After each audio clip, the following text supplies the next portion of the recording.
el día de victoria.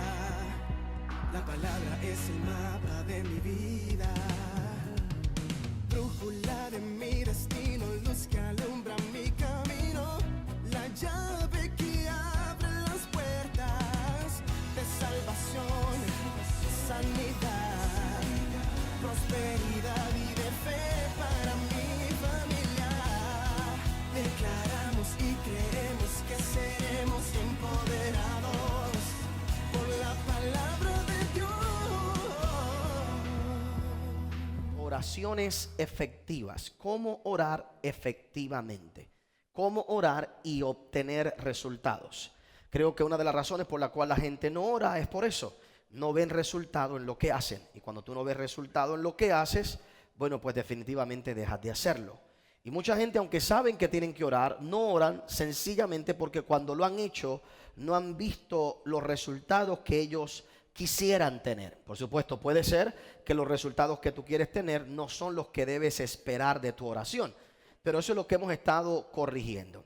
Hemos visto 5 cosas en particular que se pueden convertir cada una de ellas en una oración por sí misma. ¿A qué me refiero? Estas 5 cosas que usted ve en la pantalla: la acción de gracias, la adoración, la confesión, la petición o súplica y la intercesión, pueden ser 5 elementos que usted utilice en un momento de oración, como puede ser que cada una de ellas se convierta en una oración por sí misma. En otras palabras, yo puedo pasar un tiempo de oración y de comunión con Dios en acción de gracias. Ya de eso hablamos. Puedo pasar un momento de comunión y de oración en adoración. Que mi oración sea un momento de adoración a Dios. Y la media hora, 1 hora que invierta orando, la convierta en el tipo de oración que es adoración. Puede ser que convierta un tiempo de oración en un momento de confesión, que fue el último que utilizamos. ¿Cómo puede ser que utilice las 5 cosas en mi oración? O sea, que en mi media hora de oración de acción de gracias, adore a Dios, confiese, pida, interceda. Por lo general, lo único que la gente considera oración es la oración de petición. La gente piensa que orar es pedir. Y aunque es parte de la oración, hay que saber pedir correctamente. Por eso es que la gente se cansa de orar, porque ¿cuánto tiempo tú puedes estar pidiendo algo? ¿Verdad? La gente dice, bueno, yo voy a sacar un tiempo de oración. Voy a sacar un momento de oración, pastor, pero yo no puedo orar más de 10 minutos. ¿Por qué no oras más de 10 minutos? Porque ya a los 10 minutos se te acabó todo en tu mente lo que ibas a pedir. Ya pediste por papi, pediste por mami, pediste por el perro, pediste por los hijos, pediste por el abuelo, pediste por el dinero, pediste por aquello, pediste, ¿verdad? Entonces la gente piensa que la única oración que hay es la petición, cuando no es de esa manera. Y peor aún, como vamos a ver hoy, la gente ora pidiendo y no tiene resultados correctos porque no saben cómo pedir. La semana pasada en particular hablamos acerca de la oración de confesión, y específicamente hablamos de la confesión de nuestros pecados. Es el momento donde confesamos nuestros errores, donde vamos en oración, en arrepentimiento, y le pedimos, Señor, si te he fallado, si te pido perdón, y comenzamos ese proceso de arrepentimiento y de transformación. Pero explicamos que la confesión no es meramente tú hacerte sentir culpable o víctima, sino que esa misma palabra confesión, cuando uno la busca en el original, significa decir lo mismo que Dios dice. En otras palabras, cuando yo confieso algo, lo que digo es lo mismo que Dios dice en relación a eso. Así que cuando yo confieso mi pecado, yo confieso mi problema, mi dificultad, mi situación, me presento delante de Dios en ese momento de confesión, no puedo hacerlo desde mi perspectiva, sino que tengo que hacerlo desde la perspectiva de Dios. Yo no puedo manipular a Dios con un arrepentimiento falso. Yo no puedo manipular a Dios simplemente por estar diciéndole lo mal que lo hice. No. Hay que hacerlo de acuerdo a lo que dice la palabra del Señor. Y vimos muchas otras cosas más con respecto a esa oración. Hoy vamos a hablar en particular de la oración de petición o la oración de súplica. Petición y súplica, o petición o súplica. Hay gente que dice que son dos elementos diferentes, que una cosa es una petición, que otra cosa es una súplica. Nosotros vamos a tomar las dos hoy para nuestro estudio más o menos de la misma manera. No vamos a hacer una gran diferencia entre esos dos términos. Pero hay muchas cosas que nosotros tenemos que ver en relación a lo que es el momento de pedir. Porque al mismo tiempo hago una aclaración que es muy interesante, que usted va a ver gente muy religiosa que te va a decir que uno no va en oración a pedir, que uno no tiene que pedirle nada a Dios, ¿verdad? Y una de las ideas que vamos a ver en un momento dado, ¿por qué pedirle a Dios si Dios sabe mis necesidades? ¿Por qué pedírselas? Entonces usted va a ver que hay todo tipo de contraste religioso con una y la otra. Y entre ellos, vuelvo y repito, hay gente que dice que cuando nosotros vamos, nuestra oración debe ser un momento de comunión con Dios, que debe ser simplemente adorar a Dios, que debe ser someternos a la voluntad de Dios y que no hay espacio realmente para nosotros pedirle algo a Él. Pero cuando nosotros vamos a la palabra del Señor, en múltiples ocasiones, yo te voy a mostrar tan solo un par de ellas, pero en múltiples ocasiones observamos cómo se nos dice que tenemos que pedir. Fíjate lo que dice Mateo capítulo 7, el verso 7 al verso 12, donde dice: pedid y se os dará, buscad y hallaréis, llamad y se os abrirá, porque todo aquel que pide recibe, y el que busca halla, y al que llama se le abrirá. ¿Qué hombre hay de vosotros que si su hijo le pide pan le dará una piedra? ¿O si le pide un pescado le dará una serpiente? Pues si vosotros siendo malos sabéis dar buenas dádivas a vuestros hijos, cuánto más vuestro Padre que está en los cielos dará buenas cosas a los que la que. Ahora fíjate que dice que Él va a dar cosas. O sea que yo puedo pedir por cosas.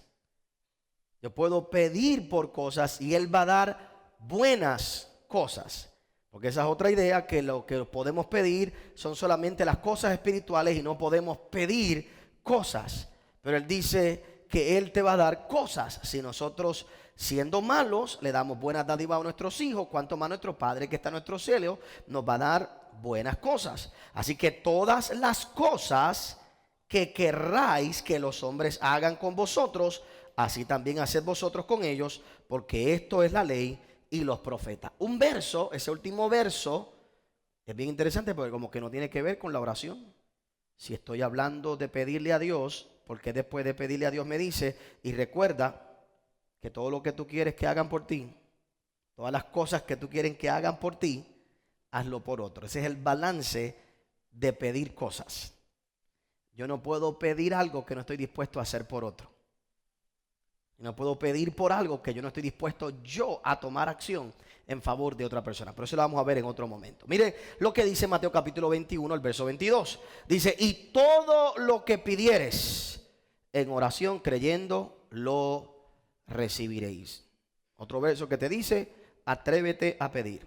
Marcos capítulo 14, el verso 35 al 36. Dice: yéndose un poco adelante, se postró en tierra y oró que si fuese posible pasase de él aquella copa, y decía: Padre, todas las cosas te son posibles para ti, aparta de mí esta copa, mas no lo que yo quiero, sino lo que tú. ¿Por qué te llevo este verso? El mismo Jesús pidió cosas que el Padre le dijo que no, pero se atrevió a pedirlas. Padre, si es posible, pasa de mí esta copa. La respuesta fue no, pero fue y la pidió. Se atrevió a pedirla. Pablo pidió, como hemos visto, dice en Corintios, que él pidió para que le quitaran el aguijón. Y dice: 3 veces he rogado para que me quiten este aguijón. 3 veces. Puede ser que la respuesta sea que no. Puede ser que no te lo voy a dar. Puede ser que no esté en la voluntad. Puede ser que no sea dentro del propósito. Puede ser que no sea dentro del plan. Pero tengo que atreverme a pedir. ¿Y si me dice que sí? ¿Y si acepta? ¿Y si es parte de lo que tengo que pedir? Así que Jesús se atrevió a pedir algo que el Padre le dijo que no. Otro verso que demuestra el poder de la petición. Fíjate lo que dice el verso Filipenses capítulo 4, el verso 6 al verso 7. Dice: por nada estéis afanosos, si no sean conocidas vuestras. O sea que una de las curas para el afán, ¿cuál es? Pedir. Si yo aprendo a pedir, el afán me baja. Tú tienes mucho estrés, es porque te hacen falta unas buenas vacaciones y saber pedir. Saber orar. Porque la persona que aprende a orar, la persona que está en afán porque no ha presentado su petición. Si no sean conocidas vuestras peticiones delante de Dios en toda oración y ruego con acción de gracias. ¿Y qué va a pasar? Y la paz de Dios que sobrepasa todo. Quiere decir que Él te va a dar exactamente todo lo que te pediste. No necesariamente, como ya te dije. Jesús pidió que lo libraran del Getsemaní, pero le dijeron que no. Pero cuando Él se atrevió a pedir y recibió la respuesta que no, aparte de que recibió la respuesta que no, recibió la paz que sobrepasa todo ¿qué? Todo entendimiento. Porque aún en el que me digan que no, si Dios me contesta, cuando yo la pido y descargo mi ansiedad en Dios y entiendo por qué no, o la respuesta es no, ahora lo próximo que llega también a mi vida es la paz que sobrepasa todo entendimiento, que guardará vuestros ¿qué? Corazones y vuestros pensamientos en Cristo Jesús. ¿Todo el mundo conmigo hasta ahí? Entonces vamos a ver algunas de estas cosas un poquito más profundo en un momento. Mira otro verso que nos demuestra lo importante de pedir. Hay muchos más, pero en verso de 1 de Juan capítulo 5, el verso 14 al 15, dice la palabra del Señor. Y esta es la confianza que tenemos en Él, que si pedimos alguna cosa conforme a su voluntad, Él nos oye. Si yo pido conforme a su voluntad, Él me oye. Y si sabemos que Él nos oye, en cualquier cosa que pidamos, sabemos que tenemos las peticiones que le hayamos hecho.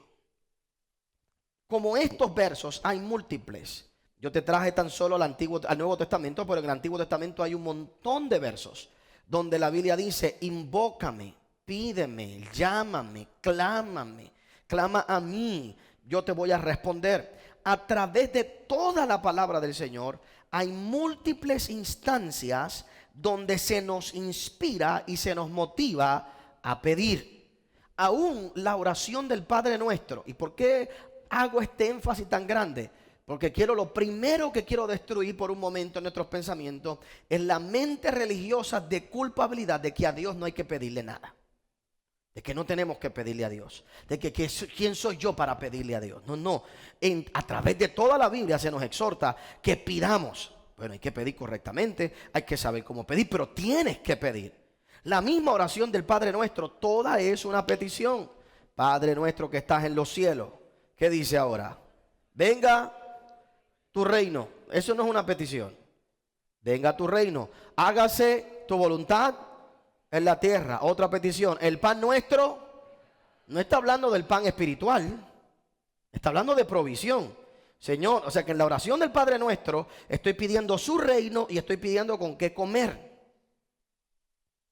Así que la oración del Padre Nuestro es petición tras petición. El pan nuestro de cada día, dánoslo hoy. Otra petición, perdona nuestras ofensas. Después otra petición, no nos dejes caer en tentación. Otra petición, líbranos del mal. En la misma oración hay peticiones espirituales, emocionales, físicas, pero se pide. Y esto lo enseñó el Señor a decir: oh, pero si Él va a tener cuidado de ti, ¿para qué pedirle el pan? No, yo te voy a mostrar por qué en un momento dado hay que pedir. Tienes que pedirlo. Tienes que pedir por provisión. Pides para no caer en tentación. Pides para perdón, pero hay que pedir. Tenemos que pedir. Así que lo primero que yo quiero que tú veas en estos minutos es, como te dije, quitar esta culpabilidad que se nos mete en la cabeza. Quizás por algunas enseñanzas extremistas en algún momento dado, donde la gente piensa que sí, que Dios es una piquita de oro, ¿verdad? Una minita de oro, y que tú vas a pedir hacia lo loco cualquier cosa y que todo te va a salir y que todo por arte de magia. No funciona tampoco de esa manera. Y entonces se nos mete la culpabilidad en la cabeza. ¿Qué haces tú pidiendo? ¿Qué haces tú pidiendo? ¿Qué haces tú pidiendo? Bueno, yo tengo que pedir, y si Él me dice que no, me va a decir que no, porque en su voluntad hay otra cosa. Y si Jesús, hermano, se atrevió a pedir no ir a la cruz, si Jesús se atrevió a pedir cuando Él sabía que cuando Él nació nació para ir a la cruz. Y él se atrevió a pedir no ir a la cruz. ¿Tú te crees que Dios te va a condenar porque tú pidas un carro, salir de una tentación, de un problema? Él se atrevió a pedirlo. La respuesta fue no. Pues entonces voy a caminar en esto ahora, pero tienes que atreverte a pedirle, porque tú nunca tampoco, y por supuesto está el aspecto de saber la voluntad de Dios, y lo vamos a hablar también en un momento dado, pero a veces no vamos a saber la voluntad de Dios hasta que yo pida.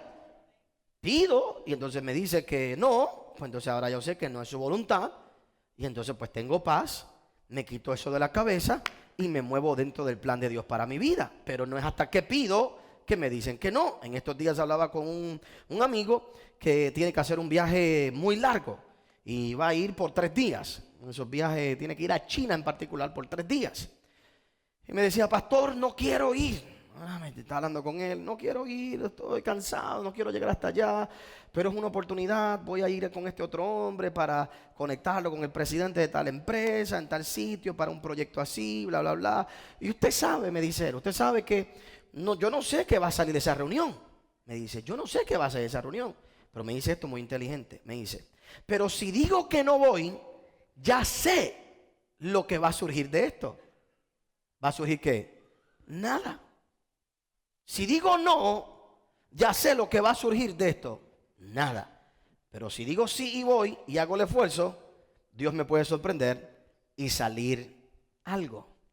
En otras palabras, hasta que él no llega hasta ese momento, ¿verdad? No sabe cuál es la respuesta. Así que es lo mismo, si tú no pides, la respuesta es automáticamente ¿qué? No. Y si pides, puede decir que te digan que no, o puede decir que te digan que sí. Pero hasta que tú no pidas, no te van a decir. Todo el mundo conmigo, hay que atreverse a pedir. Y dentro de mi oración hay que aprender a pedir. Hay 3 preguntas que yo quiero que respondamos en esta noche para movernos entonces a unas claves para pedir correctamente. Pero 3 cosas que yo quiero que respondamos. Número 1, ¿por qué pedir? ¿Por qué podemos pedir? Es la razón, es la pregunta en realidad. ¿Por qué podemos pedir? Porque hay gente que te va a decir, tú no puedes pedir por cosas naturales. Pide solo por la voluntad de Dios. Pide por conocimiento. Pide por sabiduría. Y te van a dar un listado, un montón bien grande. Por ejemplo, de como Pablo. Pablo pedía para que los ojos de nuestro entendimiento sean iluminados. Y esa es la oración que tenemos que hacer para que tengas conocimiento. Pero en la Biblia, y esto es tan solo un pequeño listado. Estas son 4 cosas que yo te pongo ahí. En la Biblia, hermanos, hay peticiones de todas clases. Hay peticiones para dejar de ser estéril. Hay peticiones para ser libre de deuda. Hay peticiones para ganar una guerra. Hay peticiones para recibir maná del cielo. Hay peticiones para recibir codornices. Hay peticiones para que se abra el mar. Hay peticiones para pedir perdón. Hay peticiones de todas clases. ¿Qué yo te quiero decir con esto? Que ¿qué tenemos que pedir? Podemos pedir de todo. No hay una categoría exenta de lo que tú puedes pedir. Por supuesto, hay unos parámetros que tenemos que saber pedir y los vamos a ver ahora. Pero lo que quiero es que entiendas que no hay tal cosa como que una división entre yo pedirle a Dios salvación y no poderle pedir por una casa y no poderle pedir por libertad económica. No hay tal cosa como que es más honorable pedirle a Dios que me sane que pedirle a Dios que me dé favor y gracia para cuando yo envíe el resumen para un nuevo trabajo. O sea, una petición no es más grande que otra. En la palabra del Señor vemos un rango de categorías de peticiones increíbles. Siempre me sorprende que el profeta, cuando sale a construir las casas con los profetas, dice la Biblia que el hacha de uno de ellos cae dentro del río. Y el hombre se desespera porque el hacha era ¿qué? Prestada. Y va donde el profeta para que el profeta resuelva el problema. Y el profeta tira un palo y hace que el hacha flote. Entonces lo que a mí me sorprende es cómo Dios le permite al profeta usar su poder para que un hierro flote. O sea, si Dios le permitió al profeta que un hierro flotara para construir una casa para un profeta, porque no era para construir un templo. Ellos estaban construyéndose casas donde vivir. Unas casas más grandes porque donde estaban apretados. Entonces salen a construir unas casas para estar más cómodos. Se le cae el hacha. Y si fueran los tiempos hoy de religiosos, como alguien me dijo hoy cuando hice un Facebook Live con respecto al templo que mostré, alguien enseguida comenzó a ponerme, ¿por qué no le dan ese dinero a los niños enfermos? ¿Verdad? ¿Para qué construir tantos templos? ¿Para qué? Por supuesto, yo estoy seguro que la que dijo eso no ha hecho nada por nadie enfermo. Estoy seguro que ella no ha dado un plato de comida. Estoy seguro que ella no ha hecho absolutamente nada con su vida para ayudar a nadie. Pero siempre es más fácil criticar, siempre es más fácil decir. Y entonces esa es la pregunta. Entonces ahí es donde yo miro la Biblia y trato de poner el balance. Porque usar el profeta su poder para hacer que un hierro flote, a los religiosos hoy le parecería un escándalo. Gracias por haber acompañado al pastor Otoniel Font. Si este mensaje ha sido de bendición a tu vida, puedes obtenerlo llamando al número que aparece en pantalla. También puedes hacerlo accediendo a nuestra página en internet www.otonielfont.com. Te esperamos en la próxima edición del pastor Otoniel Font.